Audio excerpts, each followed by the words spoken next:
How did we go from this to this?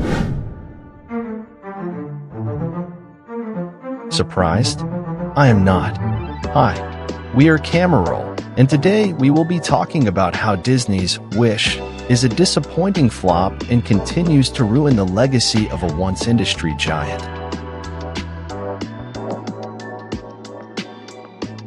Firstly, let's delve into the heart of the matter, the film itself. Wish wasn't just any movie. It was envisioned as a grand celebration, a cinematic ode to Disney's remarkable 100-year legacy, a tribute to the very essence of wishes and dreams that have defined the company.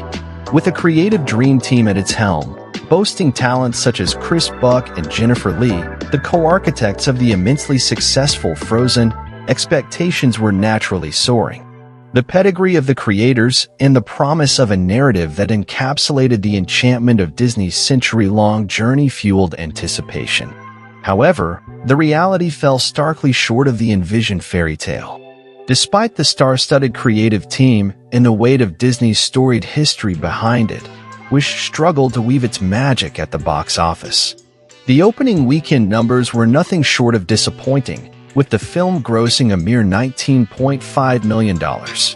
This dismal performance not only failed to meet the anticipated mark, but was significantly below the conservative projections of $35 million.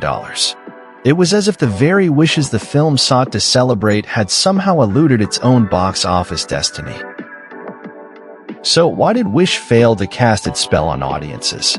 According to Variety, poor marketing and a lackluster reception from critics were significant contributors. Disney's recent struggle with effectively marketing new releases likely meant many potential viewers weren't even aware of Wish's release during the Thanksgiving holiday. And then there's the critical response, with a 50% Rotten Tomatoes score from 154 reviews. Critics argued that Wish followed the same old Disney storytelling formula, resulting in a predictable and, for some, a boring tale. Some even suggested that instead of delivering a unique story, it merely served as a celebration of Disney's past, missing an opportunity to contribute something new and iconic to the studio's lineup. This is not just a single problem.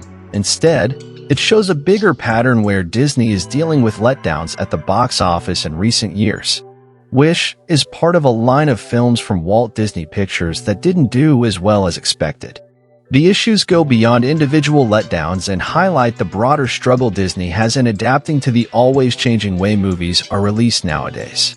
Plus, the COVID-19 pandemic has brought in new problems for the movie world. The pandemic made theaters shut down globally, making studios like Disney rethink how they release movies.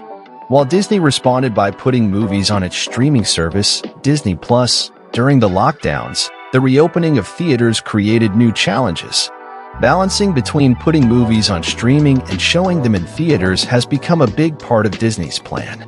The studio is figuring this out in a world where audiences are changing, and how people watch movies is evolving. The effects of these challenges aren't just about one movie like Wish, but affect Disney's overall work in making movies. If you are new to the channel, please like, share, and subscribe for more cinema content. Now let's get back to the video. Beyond the box office numbers, it's crucial to examine the film's animation and how the story unfolds. Unfortunately, Wish faces challenges on both fronts. Numerous critiques have surfaced, suggesting that the animation quality doesn't quite measure up to Disney's illustrious standards. Some argue that the magic that once made Disney animations enchanting seems to be lacking in Wish. They paid homage to all their past cartoons, reminding us how good we had it in the past. How can Disney make a perfect short to celebrate 100th anniversary yet completely fail in making a movie to do so? This brand doesn't make sense anymore. I feel nothing towards them. I said it before and I'll say it again. When I first saw the art style in the trailer, I thought it reeked of, I want to be trendy and do the Spider-Verse art style so badly, but I'm afraid of committing to an entirely different art style than my own. But it's not just about the visuals. The story itself has left many scratching their heads. One glaring issue is the representation of the main character, Asha. Critics argue that she falls into the same overused archetype we've seen in previous Disney princesses. Instead of breaking new ground, Wish seems to recycle elements from the past, making Asha feel less like a fresh character and more like a familiar template. Now, let's talk about the main villain, King Magnifico. Unfortunately, the problems don't stop at the protagonist. The antagonist's motives have come under scrutiny as well. Some critics have labeled King Magnifico's reasons for villainy as downright dumb. The lack of depth in his character and the weak justification for his actions leave audiences wanting more. Moreover, the overall coherence of the plot seems to be a stumbling block. Many have pointed out that significant portions of Wish don't quite make sense. Whether it's plot holes or inconsistencies, the film struggles to maintain a narrative flow that captivates and engages the audience. The challenges faced by Wish extend beyond its box office performance. The issues with animation quality, the recycling of character archetypes, the questionable motives of the main villain, and the overall lack of narrative coherence contribute to a movie that, unfortunately, fails to live up to the expectations associated with Disney's magical legacy.